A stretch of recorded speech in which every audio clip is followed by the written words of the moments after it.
conférence du Ventredien. La musique nationale occupe une place de choix dans les différentes scènes royales nationales auxquelles s'ajoutent les animations militaires traditionnelles et femmes de forces armées uniformes.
D'être encore avec nous. Voilà, le défilé vient de commencer avec à sa tête le commandant des troupes, le colonel Ali Soukali, qui commande les forces de défense et de sécurité. Les forces de défense et de sécurité comprennent aussi bien les FAB, la police que la gendarmerie. Cette année, comme vous le savez, le défilé militaire se tient comme l'année dernière dans une atmosphère particulière avec le déploiement de nos forces armées sur les fronts pour la défense de l'intégrité territoriale. Les pensées vont ainsi aux martyrs qui ont donné de leur vie à leur famille et à tous ceux qui donnent leur vie pour se sacrifier et défendre l'intégrité de notre territoire national. Alors, je vous annonce qu'à mes côtés, j'ai Bahlan Ali Medan, le lieutenant Bahlan, qui est le porte-parole des FAB, qui va tout au long de ce défilé nous accompagner pour commenter avec nous les images. Lieutenant Bahlan. Mesdames et messieurs, bonjour. Alors nous allons regarder, pour l'instant nous voyons après la musique nationale le commandant des troupes, c'est le colonel Ali Soubhanashidon, l'actuel directeur du SNA. Donc chaque année nous mettons un commandant des troupes qui fait partie des anciens, comme on dit. Donc là nous avons le colonel Ali Soubhanashidon qui ouvre le défilé et ce sera lui qui commandera les troupes de défense et de sécurité, les troupes de défense étant celles des forces armées égyptiennes, celles de la gendarmerie et la sécurité étant celle de la police nationale. Nous avons aussi la garde républicaine, les sapeurs-pompiers, un détachement du personnel féminin des armées de terre. Voilà, merci pour les détails. Donc, le personnel féminin qui n'arrête pas, qui ne cesse pas de prendre de l'ampleur au sein de l'armée. On passe l'ampleur devant à la tribune sous la conduite du sous-lieutenant Amina Mohamed, qui donc défile la première unité du personnel féminin des armées.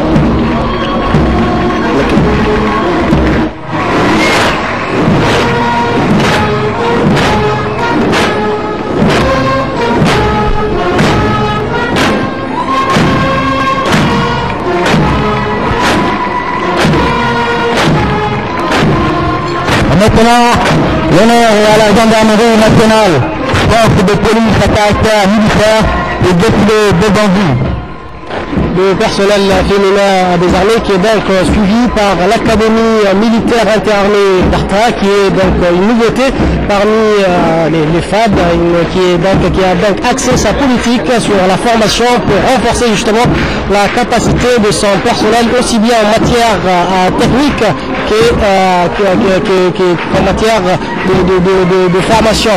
Donc l'Académie militaire qui est composée de la première et deuxième promotion des élèves qui défilent sous la conduite de son directeur, suivi bien sûr, comme vous le voyez sur les images, par la gendarmerie nationale. Donc l'Académie militaire d'Arta est dirigée par le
gendarmerie nationale, suivie donc par la protection civile, et pour le temps que vous voyez actuellement, et celui des sapeurs-pompiers de la direction de la protection civile, qui est donc, qui sont un peu les appeler les hommes du feu, qui interviennent donc à n'importe quelle heure de la journée pour donc sécuriser les incendies.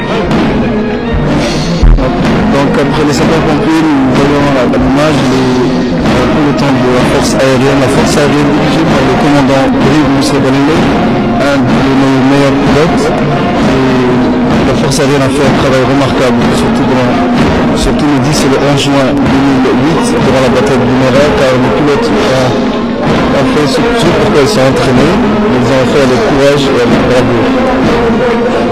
Voilà, le 10 juin, donc, la force aérienne a pu donc démontrer son savoir-faire, qui a donc fallu à l'Érythrée, la solution à l'Érythrée en quelque sorte, puisqu'ils ont été obligés face à la force de frappe de cette force aérienne de se soumettre.